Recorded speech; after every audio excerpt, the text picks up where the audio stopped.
Bonjour, je m'appelle Marie-Josée Laroux, je suis la fondatrice de InnovLab et co-créatrice de ETA.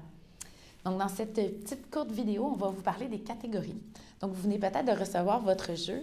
La première catégorie du jeu ETA, c'est pour la réflexion et la maîtrise de tes pensées. Donc, dans le fond, c'est des cartes bleues qui vont vous permettre de vraiment mieux gérer vos pensées. La deuxième catégorie, on parle plus des émotions. On parle de l'ouverture du cœur puis de l'acceptation de nos émotions. C'est la catégorie jaune.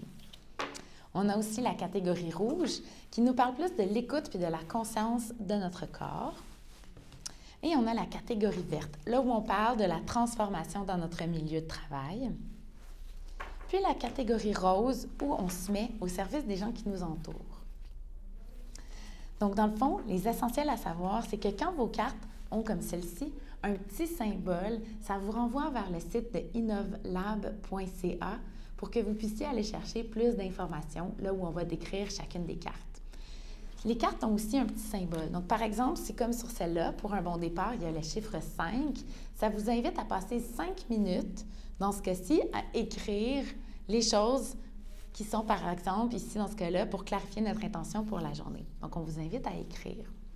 Quand, par exemple, il y a une petite icône avec un haut-parleur ou un porte-voix, c'est pour vous inviter à vous exprimer à voix haute, donc à parler, dans ce cas-ci, de manifester votre reconnaissance.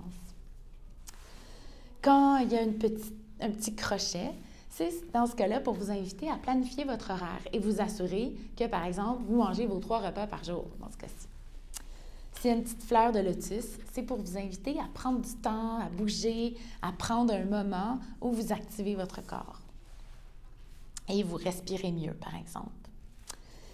Quand il y a un petit signe de paix, c'est pour vous inviter à trouver un endroit qui est calme. Là, vous allez pouvoir vous recentrer, revenir avec vous. Et s'il y a l'infini, c'est que dans le fond, cette carte-là, on vous invite à y penser à tout moment de la journée, le plus souvent possible. Donc, dans ce cas-ci, devenir un ange gardien pour quelqu'un autour de nous. Donc, on essaie d'y penser à tout moment puis d'être à l'affût pendant toute cette semaine-là de cette carte-là. Donc, voici pour les catégories et les essentiels.